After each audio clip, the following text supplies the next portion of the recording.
If your videos stop getting views after a few days, or even worse, barely get any views at all, then you're not alone. I was stuck at 10 or 20 views per video for weeks, but after learning what I'm going to share with you today, most videos that I post get thousands. And it all comes down to a few simple things that kill most videos. So today I'll break down the exact process that I follow every time I make a video that's going to help you get more views and, more importantly, keep people watching. So every video needs three things, and without them it will die. You need a title that makes people click, an introduction that hooks the viewer, and content that keeps people watching. Everything else isn't really that important, and once you get these three things right, YouTube will start noticing and push your video out to more people. But the problem is, most creators focus on the wrong things that don't actually move the dial. A few days ago, I asked people an important question. What is the single most important skill for YouTube? Most people said consistency, and while you do need to be consistent to grow, if people aren't watching your videos, you're just consistently wasting your time. And that is the number one reason that people quit YouTube. We call it burnout, but really, that only happens when you don't get results. So what's the answer? Well, it comes down to three pillars that every successful channel has mastered. And today I'm going to break them down step by step. So first, let's talk about how to create a title that makes people click. Because if people don't click, then people aren't watching, and that tells YouTube one thing: no one is interested in your content.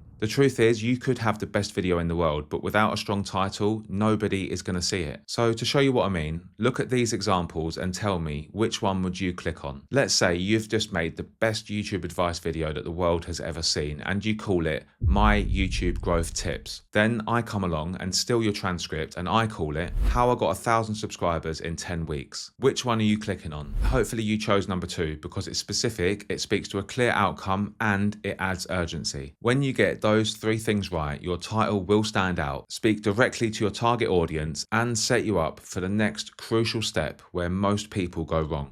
Now, as well as titles, when I first started my channel, one of the things I really struggled with was writing. That's where Skillshare really helped me. Skillshare has creative classes taught by amazing, world-class creatives like professional illustrators, renowned graphic designers, and successful entrepreneurs. The platform's designed to help you build creativity into your life by learning directly from real, super talented, and successful creatives. I took a few classes on script writing, and they completely changed how I looked at introductions and storytelling. Basically everything we're covering in this video today. So if you want to improve your writing or just level up as a creator, now is a great time, because the first 500 people to use the link in my description or scan the QR code will receive a 1-month free trial of Skillshare plus 20% off your first year. Get started today, and thank you to Skillshare for sponsoring this part of the video. So you've cleared the first hurdle, you've made someone curious, and they've clicked on your video. You need to prove they made the right decision. So now I'm going to show you how to hook people in the first 30 seconds, which is vital for your video's success. And to prove this, YouTube even tracks it as a metric, so you can't afford to get this wrong. An effective introduction does three things. It sets up a problem, it explains why it matters, and it teases the solution. And it does all three while remembering the title, which is the promise you made to the viewer and the reason that they clicked on the video in the first place. Which means that you need to avoid these two big mistakes that I see people making all the time. And it's okay, because I used to do it too. A long, drawn-out intro that has nothing to do with the title or video. Or, even worse, revealing the video's payoff straight away. A great example of this is from a YouTube advice video that I recently saw. It didn't do very well, and I know exactly why. This is how the video started. So you're probably working a full-time job and you're wondering if it's even possible to grow on YouTube. Well, I'm going to tell you that yes,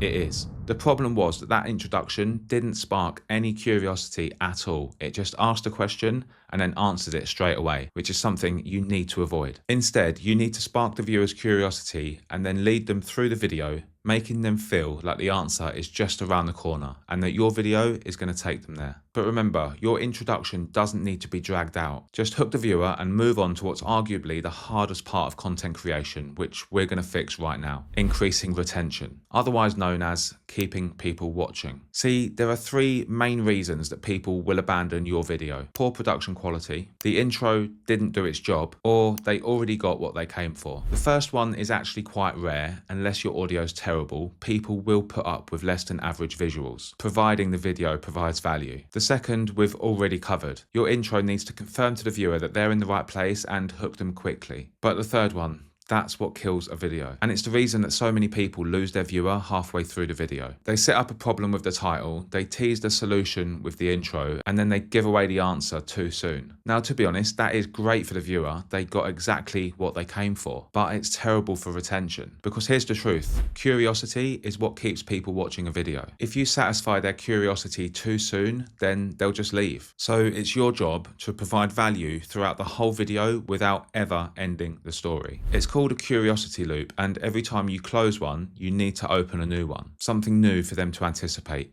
Or you just need to end the video and make it shorter. Because the moment the viewer feels like they've got what they came for, the video is over. So how do you fix it? Well, you need to build curiosity and then delay the payoff. Let me explain. Instead of posing a question and jumping straight in with the answer, you need to make them realize why it's important. The best way to do this is to use your own personal lived-in experience to tell a story. So give examples, share your story, and relate that to the point you're making. And here's the thing, when the viewer finally does get the answer, it feels earned and far more satisfying. Just make sure that you don't overdo it. The key is to do it naturally and ask more questions in the viewer's mind as you reveal each answer. It's how Netflix manages to keep you hooked for 6 hours straight, even though you promised yourself that you're going to bed after one more episode. And YouTube is no different. A really obvious way to do this is with a video that has multiple small payoffs. Think of videos like 5 ways to open a jar or 10 things that nobody tells you about grooming a guinea pig. The viewer knows that there's more to come and they're far more likely to stick around. Just remember, it isn't about dragging things out. It's about structuring your video to constantly provide value to the viewer and give them a reason to stay. But there's one more thing that separates good retention from amazing retention. Have you ever wondered exactly why you can't stop watching that Netflix show? How you get to the end and you have to watch another episode even though you've got work the next day. Most people start winding down a video at the end. They start saying things like, thanks for watching and don't forget to subscribe. The problem is, as soon as you do that, people start to switch off and drift back out into the YouTube homepage and crucially, away from your channel. So the answer is to never truly end a video. As soon as you deliver the payoff, set up a new problem that your next video solves and link it to an end screen. Think of it like a cliffhanger for YouTube videos. Now, I understand that none of this is easy and you'll face problems that you never saw coming. And honestly, YouTube is one of the hardest things that I've ever done. But in this next video, I share 5 things that made the whole process feel 10 times easier. So watch that and I'll see you over there.